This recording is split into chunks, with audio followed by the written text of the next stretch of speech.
23,768 stores, 64 countries, 102,000 employees, one name, Starbucks. We see Starbucks everywhere, Target, Kroger, even our student unions. As college students, we are always needing our caffeine fix, so what better place than Starbucks? But why bother telling you about Starbucks if most of you are already aware of the brand? Well, that's because there is so much more to their coffee and their food, such as their employees and what they do for their employees and the benefits they provide. So we tend to only look at the surface of things rather than digging deeper. So by doing that, digging, we can find such powerful information that we had no idea about. In order to help you dig deeper about Starbucks' great success, I will first explain its history. Following its history, I will talk to you about its employees and what Starbucks provides for their employees. Finally, I will share some of Starbucks' greatest accomplishments.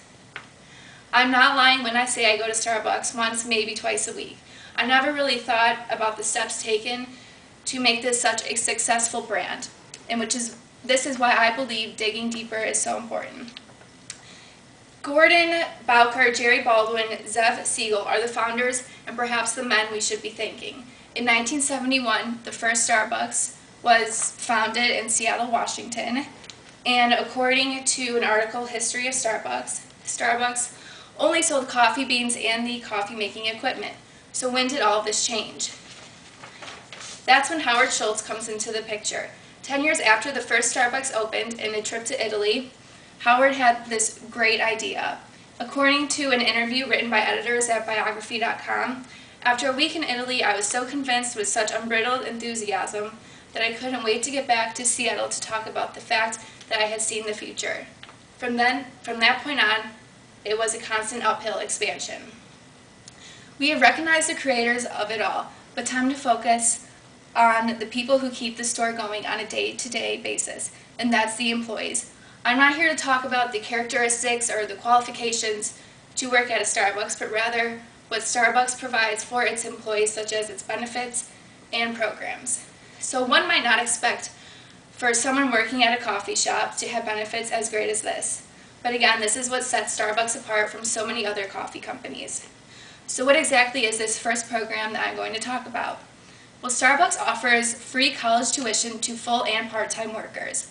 This is done through Arizona State University, and as mentioned in an article by Victor Luckerson, employees are eligible to choose from 40 different degree programs offered through the university as long as they are online-based. Tuition is just a small part of the benefits employees can receive. Another recognizable program is the Beanstalk program. In Margaret Burnett's article, she explains that the purpose of the program is to help its partners reach and achieve their financial dreams that without this program might not ever happen. At the end of the day, this program, it encourages the workers to work harder, and this increases their stocks, thus making the company more successful. And because the partners have a share in the Beanstalk program, then the employers benefit as well. Two programs have been brought to our attention, and now I will talk about a third program that basically includes everything that an employer looks for. And this is called the Your Special Blend, or the Total Package Blend at Starbucks. It is known as one of the main perks because it is catered to the employer's needs, and they can choose their own benefits, whether that be bonuses, health coverage, adoption assistance, you name it, they most likely offer it. It should now be obvious why Starbucks is at the top of the list for one of the best places to work. And therefore, if it weren't for these employees, then things would be very different, thus making Starbucks not at the top.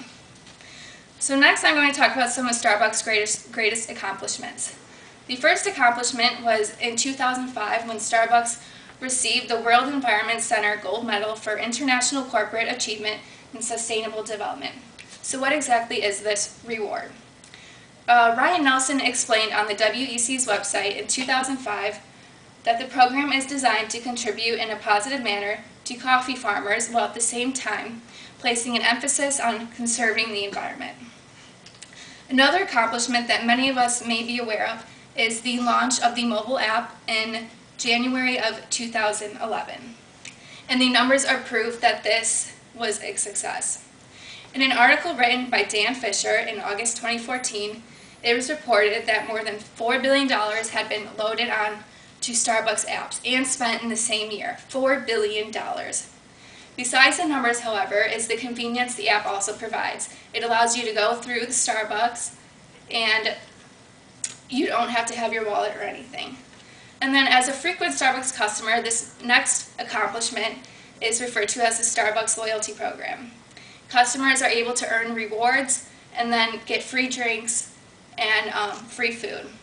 So while Starbucks is known for their outstanding coffee, it should also be known for their passion towards employees as well as their accomplishments and success stories.